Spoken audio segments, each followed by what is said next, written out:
อ้ความสบายใจที่ว่ามันถูกต้องนั่นแหละเรียกว่าบุญ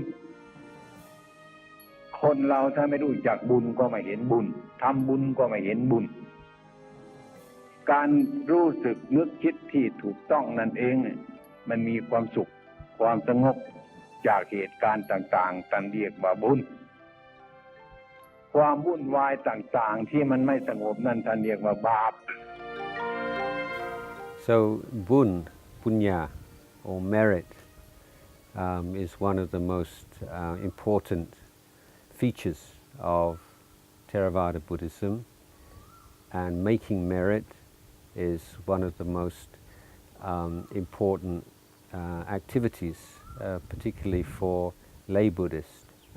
Unfortunately, many people have a wrong understanding or a rather superficial understanding of the meaning of merit, and they just assume that certain activities are in themselves meritorious.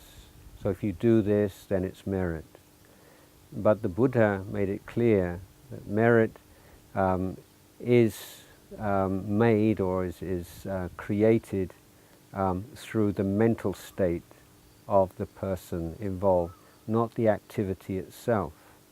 So if you are involved in a merit-making activity, but the whole time your mind is full of greedy or angry or selfish thoughts, then you wouldn't make much merit, because the merit is not in the activity so much as the mental state of the person involved.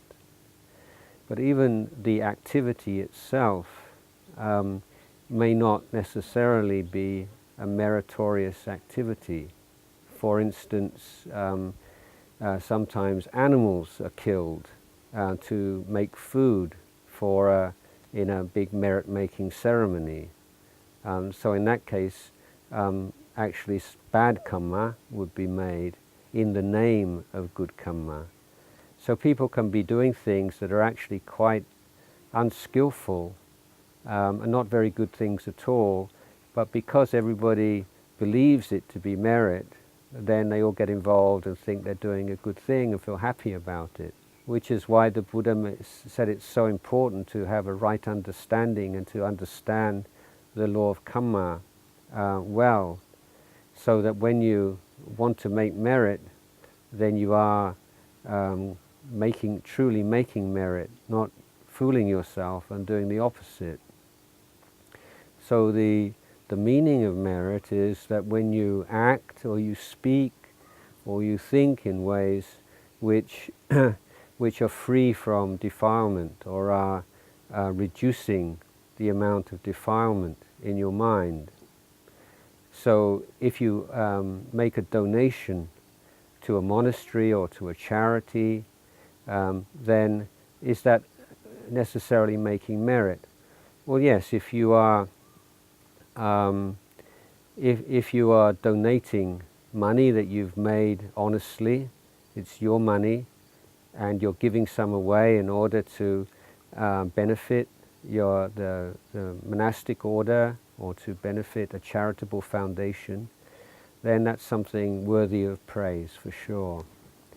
But to be really meritorious, then it has to be this sense of letting go of your attachment to money. This is my money, don't come near it.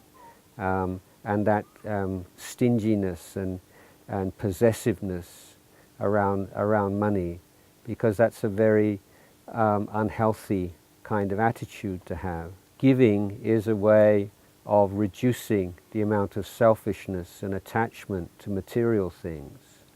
So this is where the merit arises. When you overcome your selfishness, you feel good, and that happiness of having done something good is part of merit. But if you were to give something away, but then you have some desire for reward, maybe you give something, you get something back, and it might be a material reward, or it might just be praise and respect and good reputation, then your mental state is different. It's more like a transaction. And when you feel that you've performed a transaction, you don't feel that your mind is brighter and clearer and elevated. You just feel it's a special kind of business you've done. So in that case, for that reason, we say giving with a desire for something in return makes little merit. But when you give when you don't want anything in return, you make a lot of merit, because there's a cleansing of your heart. Your heart becomes more clean and bright.